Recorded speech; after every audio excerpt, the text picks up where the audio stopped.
안녕하세요. 크립토TV입니다. 오늘은 코인 업계가 유독 힘든 이유와 또 이 고통을 언제까지 버텨내야 할지에 대해서 알아보도록 하겠습니다. 유독 코인만 계속 부러지고 또 부러지면서 힘든 시기를 지나가고 있다고 보입니다. 그 하락의 이유에 대해서 한 대표님이 이런 얘기를 해줬는데요. 조금 말이 어렵게 써 있는데 일단 한번 읽어보겠습니다. 제가 뒤에서 정말 알기 쉽게 설명을 드릴게요. 크립토 시장은 지금 자금 공급이 안 되고 있다. 이 유동성 부정 문제가 해결이 돼야 된다라고 얘기를 합니다. 그러면서 명확한 규제가 마련되더라도 우리가 지금 오매불망 클래리티 법안을 기다리고 있는데요. 그것도 물론 있어야겠지만 자금을 공급하는 금융 인프라가 현재 없다라고 얘기를 합니다. 뭔가 구조적인 문제가 있다라는 거예요. 그래서 지난 10월 10일 발생한 대규모 강제 청산 그리고 2월 초에도요. 한 6만 불 비트코인이 6만 불까지 떨어지면서 굉장히 떨어졌었죠. 이런 급격한 청산 이후에 유동성이 급격히 증발을 했다. 뭐 요거까지는 이해가 되는데요. 그 뒤에 문장이 좀 이상해요. 매도자들이 매수자를 찾지 못하는 상황이 이어졌다. 왜 매수자를 못 찾았다는 얘기일까요? 못 팔았다는 얘기입니다. 이거는 그냥 호가창에서 팔면 되는데 그리고 장외 거래에서 이렇게 거래를 하면 되는데 매수자를 못 찾는 게 무슨 상황일까? 이것도 설명을 뒤에서 드리고요. 아무튼 지속 가능하고 투명한 신용 메커니즘이 없다. 구조적인 유동성 문제가 있다. 믿을 만한 인프라 구축이 필요하다. 이런 알쏭달쏭한 얘기를 계속 하고 있습니다. 아무튼 이러한 이유들로 인해서 우리만 힘든 게 아니라 정말 큰 월가의 대형 기업들도 지금 생존 자체가 약간 불투명해지고 있는 것 같습니다. DAT 기업 열풍이 작년 뭐 중반 이후로 불었었잖아요. 근데 뭐 스트레티지는 뭐 이런 거 있기 훨씬 전에 2020년도 8월부터 이렇게 샀으니까 지금 뭐 마이너스 12% 정도로 그래도 선방을 하고 있고 워낙 대주주들이 뭐 뱅가드다 블랙락이다 빵빵하니까 스트레티지는 그렇게까지 걱정이 되진 않는 것 같습니다. 근데 문제는 그 밑으로 나름 이분들도요 날고 기는 분들이고 돈도 굉장히 많고 뭐 대주주도 빵빵하고 이런 곳들입니다. 그리고 여기 알트코인 산 이 리스트가 나와 있지만요. 어, 뭐 시가총액이 낮다든지 약간 애매한 코인들 제가 볼 때 거의 없는 것 같아요. 제가 월드 리버티 파이낸셜은 잘 모르겠지만 그 외의 코인들은 시가총액도 높고 기능성도 우수하고 하나같이 알짜 코인으로 보이거든요. 근데 이런 알짜 코인을 산 월가의 전문가들이 나름 샀다고 하는데 여기 비트마인, 반토막 뭐 여기 보시면 수위는 마이너스 73%, 뭐 솔라나 마이너스 65%, 도지 마이너스 67%. 뭐 우리가 산 거랑 별반 차이가 없죠. 근데 우리는 뭐 몇천만 원에서 뭐 몇억 날라갔다고 치는데 이분들은 그냥 빌리언 달러, 조 단위로 많이 이제 손해를 보고 있어요. 야, 이게 가능한 일인가? 왜 이런 일이 벌어졌는지 한번 말씀을 드리려고 하고요. 자, 이거는 양반이고요. 드디어 올 게 온 것 같습니다. 급기야 입출금을 중단시키는 코인 대출 업체가 나타났습니다. 과거에 우리 이런 거 많이 보셨죠? 뭐 테라루나다, FTX다, 뭐 셀시우스다, 제네시스다, 3에로 캐피탈이다. 하나가 무너지면요. 이게 도미노처럼 무너지는 입출금 중단을 왜 했을까요? 뭔가 지금 문제가 있으니까 뭐 내 돈 내나 했는데 지금 못 줘. 라고 하고 있겠죠. 그 중에 하나가 지금 블록필즈라는 업체인데요. 입출금을 일시적이나마 중단했다라고 합니다. 이게 언론에서 많이 안 나오더라고요. 이게 2월 12일, 즉 어제 새벽에 나왔던 뉴스인데요. 일단은 블록필즈에 대해 소개를 해드리면 일단 그렇게 큰 업체는 아닙니다. 한 12에서 20위권에 해당되는 유동성 공급 업체라고 보시면 됩니다. 이게 좀 어렵기 때문에 쉽게 얘기를 해보면요. 한 큰 생태계가 있으면 가장 밑에서 물건을 처음으로 공급하는 사람을 도매상이라고 하잖아요. 그 도매상이라고 보면 됩니다. 그 위에 소매상이 있겠죠. 그게 우리가 잘 아는 마켓 메이커들, 거래소에서 유동성 호가창을 채워주면서 막 단타를 현란하게 치고 수익을 거두는 그런 마켓 메이커가 위에 있긴 합니다. 근데 우리가 흔히 아는 뭐 윈터뮤트다, GSR이다, 뭐 점프 크립토다, 뭐 이런 데는요. 마켓 메이커긴 한데 블록필즈보다 훨씬 큰 곳이긴 해요. 그래서 엄청나게 큰 곳은 아니지만 아무튼 여기에서 문제가 생겨서 지금 일시적이나마 고객 입출금을 중단했다. 뭐 열심히 지금 해결을 하려고는 하는 것 같아요.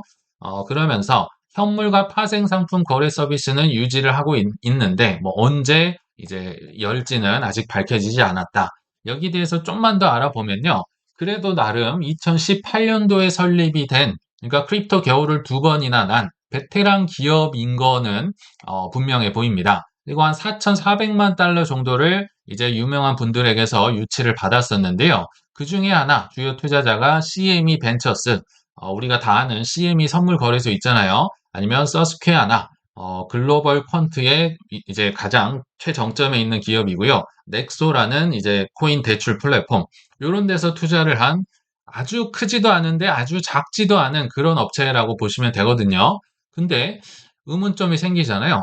왜 이렇게까지 됐어야 했을까? 아마도 마켓 메이커들이 돈을 빌려갔는데 그거를 지금 못 갚지 않았을까 이런 생각이 들잖아요. 근데 분명히 공짜로 빌려가진 않았을 거고 뭔가 담보를 맡겨놨을 겁니다.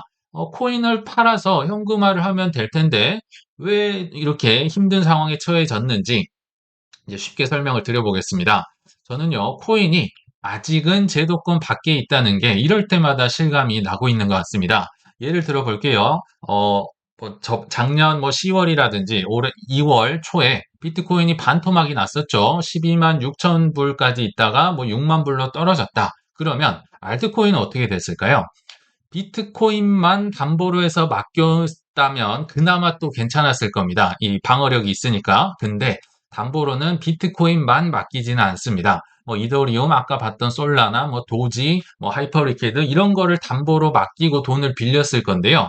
비트코인이 반토막이면 알트코인은 팔아봤자 아마도 원금에 훨씬 못 미치는 돈을 회수를 할 테니까 아까 매수자를 구하지 못한다는 게 이런 겁니다. 기관급을 대상으로 하는 도매상이 막 수천억, 수백억 원을 팔아버리면요, 호가창이 버텨내질 못합니다. 그러니까 원금 회수가 불가하고 매수자를 찾지 못하고 있다가 이런 얘기입니다. 즉, 마켓 메이커가 일단 넘어졌다, 뭐 위험해졌다, 3분의 1이 작년 10월에 망했다, 이런 얘기 들어보셨죠? 그러면 마켓 메이커가 팔았다는 거는 이미 폭락이 나오고 힘들어졌으니까 지금 널브러져 있다는 건데요. 그러니까 유동성 공급자, 이들이 매도하는 건 이제 아예 의미가 없어졌다고 보시면 됩니다. 호가창도 없고, 유동성 뭐 이렇게 빌려주는 사람도 없고, 팔아봤자 의미가 없는 상황. 지금 이런 상황에 왔다라고 보시면 됩니다. 그러면 은행에서 돈 빌리면 되지 않느냐 하실 수 있겠지만, 생각을 해보시면요. 트럼프 대통령조차도, 물론 그때는 대통령은 아니었지만, JP 모건에게 디뱅킹을 당했습니다. 너네 우리 계좌 쓰지 마. 이렇게 잘라버리는데, 트럼프 같은 이런 유명한 사람마저 이렇게 잘라버리는데, 이런 일반 기업들이 돈을 빌리는 게 쉬울까라는 겁니다. 첫 번째, 이게, 못 빌려준다. 은행이 빌려주고 싶어도 못 빌려주는 상황이 첫 번째로 있을 수 있습니다. 예를 들어보면요. 아직도 정말 규제가 지금 못 따라오고 있는데요. 쉽게 얘기를 드려보겠습니다. 이 은행이 1,000억 원을 대출을 해주는데 일반 기업에게 만약 대출을 해준다면요. 1,000억 원 대출할 때 은행 입장에서는 준비금을 한 40억 정도만 들고 있으면 됩니다. 지금 1,000억 중에 40억 들고 있으면 960억 정도는 계속 빌려주고 또 빌려주고 레버리지 일으키고 이렇게 할 수 있다는 거겠죠. 근데 은행 입장에서는 부담이 없어요. 계속 막 복사를 할 수가 있는 거죠. 근데 이 1,000억 원을 코인 기업에게 빌려주면 1,000억 원을 준비금으로 들고 있어야 돼요. 1,000억을 대출해줬는데 1,000억을 그대로 들고 있다? 그래서 은행들이 코인을 사지도 않을 뿐더러 코인에 노출한 기업들을 빌려주지도 않으려고 하는 겁니다. 누가 바보처럼 너무 이게 손해가 막심하잖아요. 그래서 코인 기업 너네를 뭘 믿고 이걸 빌려줘? 그냥 위험한 거 하는 애들이니까 너네는 1,000억 다 들고 있어야 돼. 그래서 못 빌려줌. 그리고 두 번째로는 은행들이 안 빌려줍니다. 왜냐하면 크립토 업계랑 지금 이 은행 업계가 치열하게 밥그릇 싸움을 하고 그래서 클래리티 법안이 통과가 안 되고 있잖아요. 근데 쉽게 빌려줄 수 있을까요? 그냥 뭐 좀 힘들어도 너 버텨 뭐 이런 식으로 안 도와줄 가능성도 큽니다. 반면에 아무리 작은 은행들이라고 해도요. 은행들은 규제권 자산이기 때문에 최종 대부자인 연준에 가서 도움을 받을 수 있습니다. 뭐 국채를 맡기고 레포를 이용한다든지 뭐 SRF라는 것도 있었고요. 그러니까 연준이 결국 최종적으로 도움을 줄 수가 있는데 반해서 크립토 업계는 은행의 바짓가랭이를 잡고 좀 빌려줘 해야 되는 상황, 못 빌려주고 안 빌려주는 상황이 이어지고 있다. 그래서 구조적인 유동성 문제, 돈을 이제 더 빌려올 수 없는 상황이 있다는 겁니다. 그렇다면 희망이 없을까요? 언제 조금이나마 숨통이 트일 수 있을까요? 물론 클래리티 법안도 분명히 큰 도움이 되긴 할 겁니다.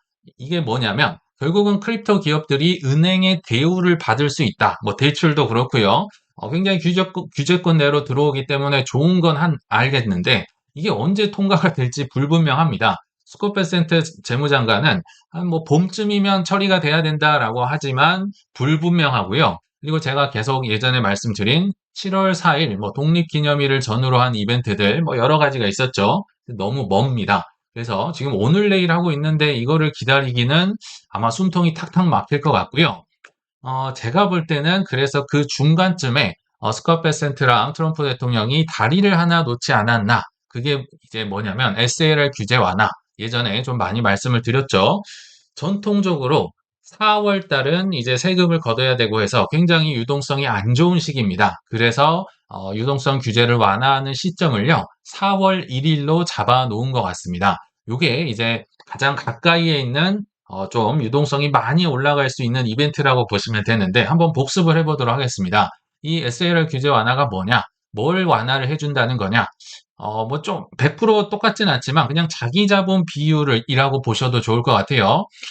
분모는 총 자산, 뭐 대출이든 국채 산 거든 파생 상품이든 총 자산이 분모에 있고요. 위에가 자기 자본, 즉 뭐 위험하고 대출하고 뭐 아무튼 영업 행위를 할 때 너네 돈도 좀 갖고 있어. 자기 자본을 들고 있어. 위험하게 하면 안 되니까 은행들은 뭐 몇 퍼센트라도 들고 있어. 이거를 자기 자본 비율, 뭐 BIS 비율 뭐 이렇게 얘기를 하잖아요. 근데 기존 현행은 5에서 6%는 넘어야 된다. 100원을 니네가 레버리지를 일으키고 대출을 하려면 최소 5원에서 6원은 들고 있어라 라는 건데요. 물론 이것도 크립토 기업은 100% 그냥 들고 있으라고 합니다. 근데 요거를 이제 4월 1일부터는 한 3.5에서 4.25%로 비율을 낮춰줍니다. 그러니까 은행 입장에서는 지금 뭐 안전 기금을 이제 더 많이 채워놨어야 되는데 그건 조금 덜 채워도 되니까 이 덜 채워도 되는 돈으로 많은 레버리지를 일으킬 수가 있겠죠. 근데 이거보다 더 강력한 게 있습니다. 이게 SLR 규제 완화가 왜 강력하냐면요.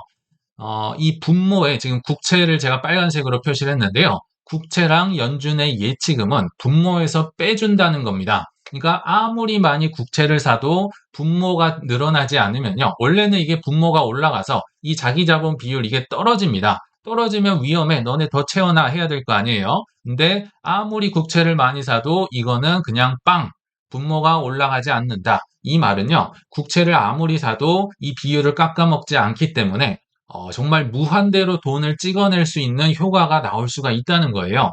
여기 이제 3번에 보시면 나오는데 국채를 100억 원을 사든 1000억 원을 사든 조를 사든지 추가로 자기 자본 적립금 없다. 그러니까 국채는 거의 공짜 자산이나 다름없게 사면 살수록 무한 레버리지를 일으킬 수 있는 환경이 조성이 된다. 언제요? 4월 1일부터입니다. 물론 올해 1월부터 이거 시범 시행을 하고는 있어서 뭐 JP모건이다 이런 친구들이 국채를 사고는 있어요. 이거 단기채도 사고 장기채도 사는 겁니다. 근데 4월 1일 전까지는 그래 뭐 사는 건 자유인데 뭐 자율에 맡겼지만 이 자기 자본 비율 5에서 6% 이거는 지켜야 됩니다. 그러니까 사더라도 조금은 소극적으로 사겠죠. 근데 4월 1일부터는 이때가 아마 유동성이 이제 좀 줄어들기 때문에 뭐 법인세 이런 거 세금을 소득세를 많이 내야 되기 때문에 요거를 4월 1일에 넣으면서 이거를 지금 방어하려고 만들어 놓은 것 같아요. 그래서 이게 생기면 이 4월 1일이 되면 이 블록필즈 같은 크립토 업계도 직접적인 혜택은 아닙니다만 간접적인 낙수 효과를 거둘 수 있습니다. 무슨 얘기냐면 이 뭐 JP 모건이다 뭐 이런 은행들이요. 국채를 뭐 엄청나게 산다고 가정을 해봅시다. 그러면 국채를 사니까 시장 금리가 떨어지겠죠. 시장 금리가 떨어지면서 국채를 잔뜩 쌓아놓으니까 이거는 거의 대출의 보고와 같은 저장소와 같은 역할을 합니다. 금리는 떨어지고 대출 여력이 늘어나면 자연스럽게 블록필즈 같은 곳으로도 물이 흘러갈 가능성이 높다. 그래서 이때까지 버텨야 된다고 얘기를 드린 겁니다. 그러면 국채를 많이 사면 어떤 이득이 있느냐? 야, 국채는요, 거의 뭐 겨울에 구황작물처럼, 뭐 고구마처럼 뭐 삶아 먹어도 되고, 구워 먹어도 되고, 삶아 먹어도 되고, 튀겨 먹어도 되고, 어마어마하게 효자 노릇을 합니다. 일단 들고만 있어도 이자가 나오잖아요. 지금 테더가 이제 나라로 치면 10위권 내로 미국 국채 보유자가 될 거라고 해요. 이자만 해서 어마어마하다. 게다가 국채는 거의 99% 현금이나 다름없습니다. 그러니까 이자를 주는 현금입니다. 그리고 무슨 일 생기면 이거 담보로 맡겨서 대출을 뭐 연준으로부터도 받을 수 있고 뭐 레포 시장 뭐 다 이용을 할 수가 있어요. 그리고 이 정말 많이 살 수 있으니까 여력이 생기면서 뭐 뱅크런이다 이런 위험한 사태가 있어도 좀 방어도 될 수 있고 쉽게 얘기하면 이자 주는 현금이 계속 늘어나니까요. 레버리지가 무한으로 거의 확장되는 효과를 거둘 수 있습니다. 참고로 빅3 은행, 뭐 JP 모건, 뭐 뱅크 오브 아메리카 이런 세 개만 따져서요.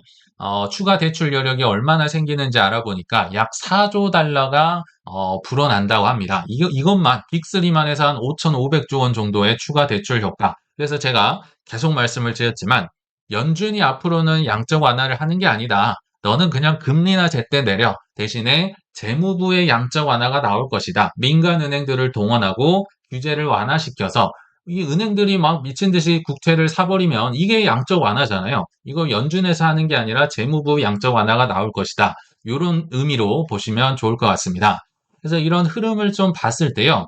저는 오히려 미국의 행정부가 차라리 적당한 사고 하나 터지기를 기다리고 있다라는 생각마저 좀 들더라고요. 왜냐하면 사고가 터져야지만 금리 인하를 팍팍 할 거고요. 뭐 이런 양적 완화를 민간 쪽에서도 진행을 할 것이고, 이들이 좋아하는 게 뭐 국가 비상사태, 뭐 전시 상태라고 하잖아요. 그래서 국가 비상사태여서 뭐 모기지 금리도 떨어뜨려야 되고, 뭐 관세 판결도 이겨야 되고, 뭐 이렇게 얘기를 하는데, 이렇게 좀 뭔가를 기다리고 있다라는 생각이 들 정도로 지금은 현재는 좀 위험한 상황이지 않나, 이런 생각을 해봤습니다. 그러면 이제 꼭 이렇게 생각하시는 분들이 계신 것 같습니다. 위험하니까 떨어질 거니까 다 팔았다가 이 하락장 저점 잡았다가 상승 직전에 사요. 이런 분들은 이제 저희 구독자님들 중에서는 안 나오실 거라고 저는 생각을 합니다. 이거는 조금 아닌 것 같고요. 그래서 오히려 저는 포모 매수 중인 분, 이렇게 힘들고 어려운 상황 다 알고 있을 거 아니에요. 근데 포모 매수하고 있는 한 기관을 소개해 드리겠습니다. 오늘 오전 방송에도 나왔는데요. 바이낸스에서 사프라는 이용자 자산 안전보험 기금을 통해서 또 3억 달러를 사서 총 10억 달러, 한 1.4억 달러 정도의 비트코인 15,000개를요. 생각보다 빨리 산 것 같아요. 거의 1, 2주 만에 지금 15,000개를 모은 것 같거든요. 근데 한번 이거 생각을 해보시면요. 이거 사면 되는 돈일까요? 안 되는 돈일까요? 제가 볼 때는 사면 안 되는 돈으로 산 것 같아요. 왜냐하면 이용자 자산 안전보험 기금은요. 뭐 해킹을 당했다거나 사고가 터졌을 때 이 돈으로 보상을 해주겠습니다라는 거잖아요. 그래서 스테이블 코인으로 분명히 들고 있었는데 요거를 비트코인으로 그것도 순식간에 바꿔버린 겁니다. 뭔가 좀 탐욕을 부리고 있지 않나 이런 생각이 들죠. 그리고 이 사프의 가치가 또 8억 이하로 떨어질 때마다 8억 불 이하로 그러니까 10억 달러 정도를 지금 원금을 딱 맞춰놨는데요. 이거 이래로 한 마이너스 비트코인이 20% 이하로 떨어지면 그때 떨어질 때마다 나는 항상 10억 불 정도로 맞춰놓겠다라고 합니다.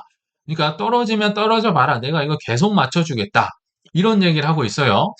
그럼 어디서 이런 자신감이 나왔을까? 사실 우리가 보기에는 10억 달러, 즉 1조 4천억 원 정도 되겠네요. 이게 엄청난 돈으로 보이는데요. 바이낸스 입장에서는 그렇게 큰 금액이 아닙니다.